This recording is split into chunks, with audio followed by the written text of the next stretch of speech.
Welcome to my channel. Don't forget to like, share, and subscribe for more amazing content. Let's go. The 1982 United States 1-cent coin is one of the most historically significant pennies ever produced by the U.S. Mint. It marks a major turning point in American coinage because this was the year the metal composition changed, making 1982 a key study coin for collectors, historians, and numismatists. Before 1982, pennies were made of 95% copper, but rising copper prices forced the mint to adopt a cheaper metal. This transition created two different types of 1982 pennies, a unique situation not present in most other years. The coin features the classic bust of President Abraham Lincoln, designed by Victor David Brenner, first introduced in 1909. Its reverse shows the Lincoln Memorial, designed by Frank Gasparo, which remained on the penny until 2008. The year 1982 stands out because it produced a wide variety of coins, making it a favorite among collectors due to its numerous varieties, metal compositions, and mint-mark differences. The main historical importance of the 1982 penny lies in its dual composition formats, copper and zinc. Early 1982 pennies were minted using the old copper alloy 95% copper and 5% tin and zinc, while later coins were made with a new composition, 97.5% zinc with a thin copper plating. This change significantly reduced the coin's weight from 3.11 grams copper to 2.5 grams zinc. Because of this transformation, collectors often weigh 1982 pennies to determine which type they possess. The transition took place mid-year, resulting in 7 main varieties: 1982 large date copper, 1982 small date copper, 1982 large date zinc, 1982 small date zinc, plus their Denver minted counterparts, 1982D large date copper, 1982D large date zinc, and 1982D small date zinc.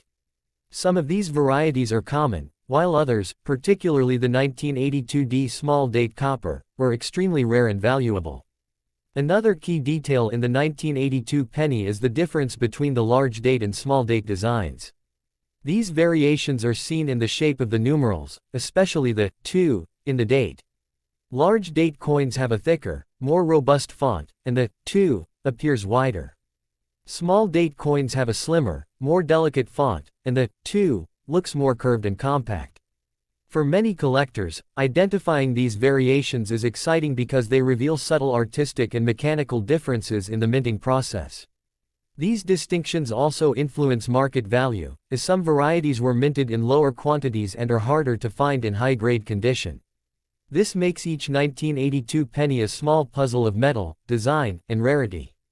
Production took place at 2 mints, Philadelphia and Denver. Philadelphia coins have no mint mark, while Denver coins carry the D mint mark beneath the date.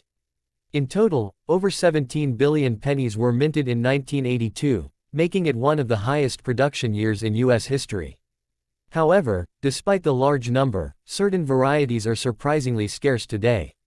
Many copper pennies were removed from circulation because the metal became valuable, while zinc pennies often corroded or deteriorated over time.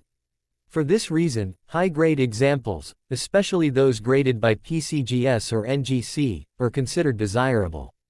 The 1982 penny's place in American monetary history is also significant for economic reasons. Copper prices soared in the late 1970s and early 1980s, meaning the cost to produce a copper penny became higher than the coin's face value. This forced the mint to switch to zinc, which was much cheaper. This economic decision continues today, as modern pennies are still made from zinc with copper plating. Thus, the 1982 penny represents a major cost-saving reform that reshaped U.S. coinage permanently. Collectors view the coin as the last year of the real copper penny, adding sentimental and historical value. In terms of collectability, the 1982 penny varies widely in value. Common zinc varieties in circulated condition are usually worth face value. Copper pennies are worth slightly more due to metal content, but the real value comes from rare varieties. The 1982D small date copper penny, for example, is so rare that only a handful are known. One example sold for over $18,000 at auction. High-grade large date or small date varieties can also fetch strong prices, especially those with full original luster and no wear. Errors such as double dies, off-center strikes, misaligned dies, or plating issues are also collected and can increase a coin's value dramatically. Collectors are especially fascinated by the fact that the changeover from copper to zinc took place smoothly, yet produced a remarkable diversity of coins. This makes 1982 a must-study year for anyone interested in U.S. coin history. The penny's design, while already familiar, gained new interest due to these variations. Whether found in circulation, inherited in a coin collection, or discovered in old jars of coins, the 1982 penny remains one of the most searched coins among hobbyists. Its dual metals, multiple varieties, and memorable transition period ensure its lasting popularity. Today, the 1982 penny continues to be an educational piece for new collectors learning how to identify coin varieties, weigh coins, recognize mint marks, and understand the influence of metal prices on coin production.